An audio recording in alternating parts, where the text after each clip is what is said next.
Good morning, কেমন আছো সবাই? আমি তো খুব খুব খুব ভালো আছি। আর আমার সিম্পল ডেজের হ্যাপি লাইফস্টাইলে নতুন একটা ভিডিওতে তোমাদের সবাইকে জানাই অনেক অনেক অনেক অনেক ভালোবাসা। তো সকাল সকাল দিদাকে রেডি করে দিয়েছি, আর আজকে সকাল থেকে শরীরটাও ভীষণ ভালো আছে, আর তার সাথে মনটা তো ভালোই আছে, কারণ উগ্র চিন্তাগুলো সব দূর হয়েছে আমার।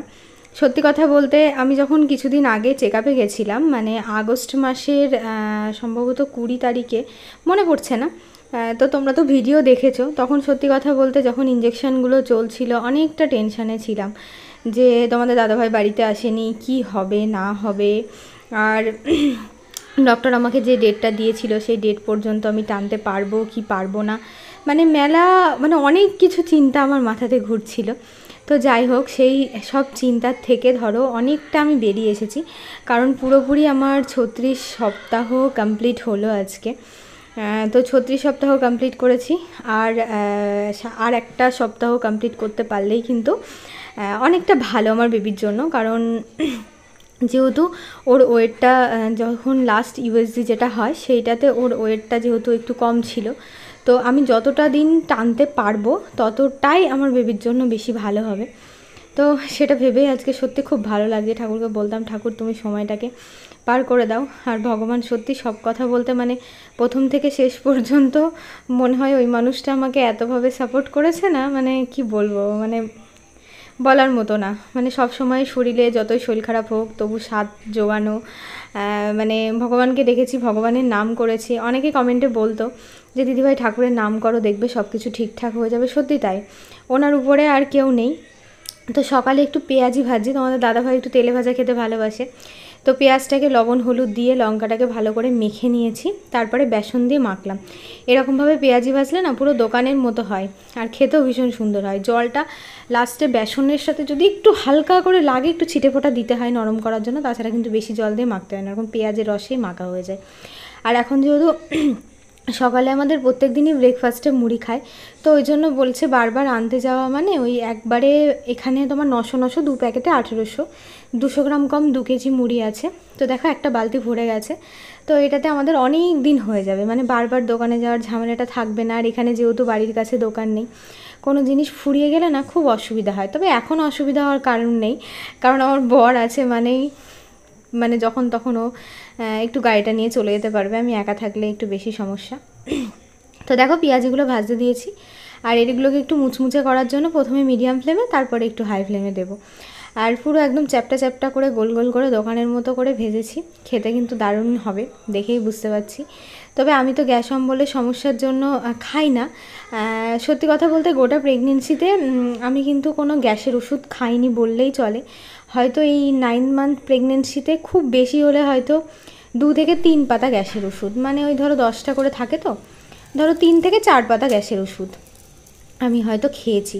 তো আমি যখন বুঝতে পারি আমার গ্যাস হয়েছে তখনই আমি গ্যাসের ওষুধ খাই। তো প্রথম দিকে ভাবছিলাম যে মেডিসিন নিলে হয়তো গ্যাসের ওষুধটা খেতেই হয়। তারপরে একদিন হঠাৎ করে ডক্টর আমাকে জিজ্ঞাসা করলো যে আমি যে গ্যাসের ট্যাবলেটটা দিয়েছি ওটাতে কি তোর কাজ হচ্ছে? তো আমি বললাম যে স্যার আমি তো গ্যাসের ওষুধ খাই না, কারণ আমার গ্যাসের কোনো প্রবলেম নেই। তো হয়তো সপ্তাহে একদিন কি 10 দিন 12 দিন পরে একদিন, যেদিন আমার গ্যাসের সমস্যা হয় সেদিনই আমি গ্যাসের ওষুধটা খাই। আমি খাওয়া দাওয়াটা ভীষণই মেনটেন করি। তো বলছে তাহলে তো খুবই ভালো ব্যাপার, গ্যাসের প্রবলেমটা প্রেগনেন্সিতে একটু বেশি হয়, সেক্ষেত্রে তোর যেহেতু নেই তাহলে খুবই ভালো। তো খাওয়া দাওয়ার গণ্ডগোল করলেই কিন্তু আমার গ্যাসের সমস্যা হবে, তো আর খাওয়া দাওয়ার গণ্ডগোল না করলে কিন্তু কিচ্ছু হবে না। ফ্রিজ থেকে মাছটা বের করে বরফ ছাড়িয়ে রাখলাম, আর এখানে একটা পার্সেল এসছে, সেটা হচ্ছে আমার মেয়ের। একটু পরে খুলে তোমাদেরকে দেখাচ্ছি কি অর্ডার দিয়েছে। আর পার্সেলটা আনতে গিয়েছিলাম কড়াইয়ে তেল বসিয়ে দিয়ে, এসে দেখছি পুরো চারিদিক ধোয়া ধোয়া ধোয়া, মানে এত হিট হয়ে গেছিলো। তো গ্যাসটা বন্ধ করে তারপরে, এটা আগে থেকেই পেমেন্ট করা ছিল আর কি, তো তারপরে আবার ভাবলাম যে তেলটা গরম করে মাছটা ভাজতে দিই, তারপরে তোমাদেরকে দেখাবো যে কি অর্ডার দিয়েছি। জিনিসটা তো একদমই কাজের না, কিন্তু এই জিনিসটার জন্য আমার মাথা পুরো একদম পাগল করে দিচ্ছিল কয়েকদিন ধরে। মা অর্ডার দিয়ে দাও, অর্ডার দিয়ে দাও। তো তারপরে আবার দেখলাম যে না, এত জ্বালাচ্ছে, একটু অর্ডার দিয়ে দিই। তো জানি বেকার, তবুও কত কিছুই তো বাচ্চাদের মন পছন্দের জন্য বেকার হলেও কিনতে হয়, তাই না? তো চলো এবার খুলে তোমাদেরকে দেখাই। পার্সেল ওপেনিং করতে আমার ভীষণই ভালো লাগে, তবে এখন আর খুব একটা অনলাইন থেকে পার্সেল আমার অর্ডার করা হয় না বললেই চলে।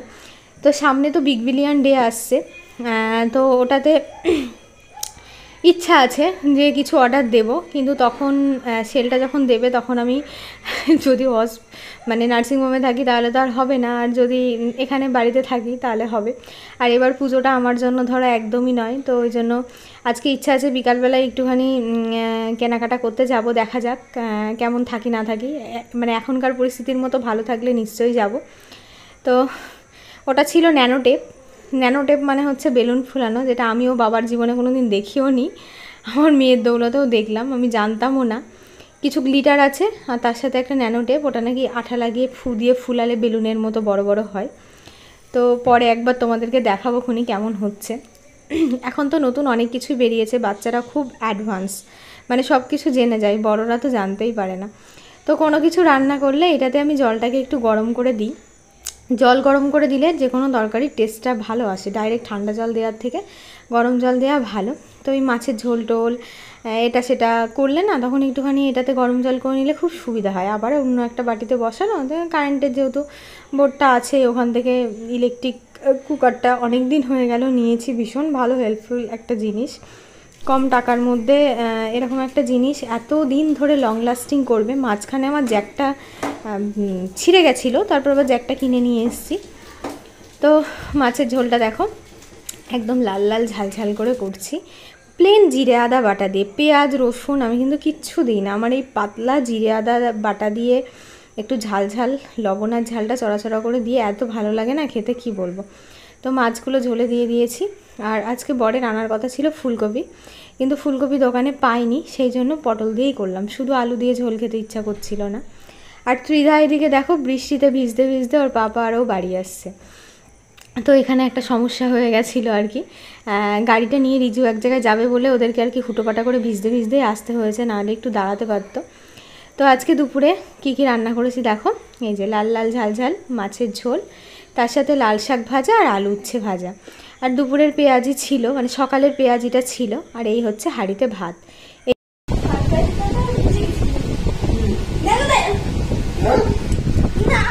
কই কই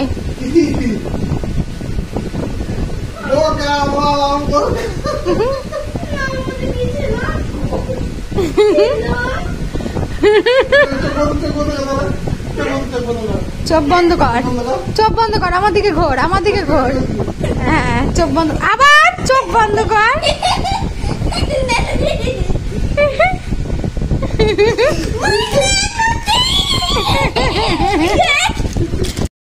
তো প্রচণ্ড মেঘ করেছিল, ভেবেছিলাম যা হবে না, তারপর বর বললো রেডি হয়ে নাও, চলো একটু ঘুরে আসি।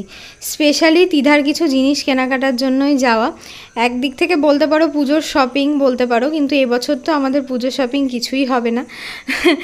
তো বাচ্চা মানুষরা তো আর শুনবে না। তো প্রথমেই আমি চলে এসেছিলাম তিধার হচ্ছে একটা সক্স, মানে স্কুল ইউনিফর্মের দোকানে, এখান থেকে ওর সক্স নিলাম, ওর সক্সগুলো একটু ঢলঢল হয়ে গেছে, পা থেকে নেমে নেমে যাচ্ছে।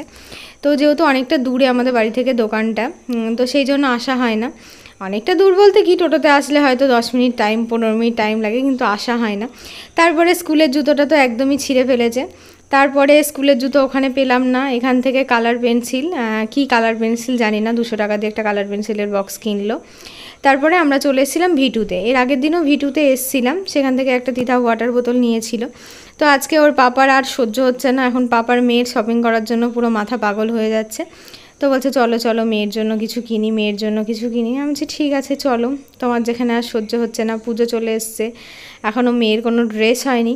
তো দেখো বাচ্চাদের তো আর মানে বাচ্চারা তো আর বোঝে না, আর বাচ্চাদের কি বলবো আর কি, ওদের একটুখানি সব কিছুতে একটু আনন্দ থাকে, এই আনন্দটা আর বড় হয়ে থাকবে না। আমরা ছোটোবেলায় যেমন স্কুল থেকে যখন বাড়ি আসতাম, মা বলতো আজকে জামা কিনতে যাব পুজোর জন্য, ওফ সে যে কী আনন্দ বলে বোঝাতে পারবো না।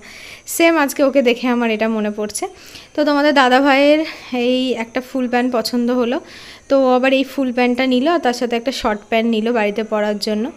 আর আমি দিদাকে এবার ভেবেছিলাম খুব সিম্পল মানে হিপজি নেটের ওর প্রচুর জামা, এই ক্রপ টপটা ওর ভীষণ পছন্দ হয়েছিল, বলছে মা আমি এই ক্রপ টপটা নেব। মানে দিদা অ্যাকচুয়ালি যা দেখে ওর তাই পছন্দ হয়ে যায়। তারপরে এখন ওর পাপা দেখছে মেয়ের জন্য, আমি বলছি তোমরা দুজন মিলেই সিলেক্ট করো, আমার আর কোনো ব্যাপার নেই।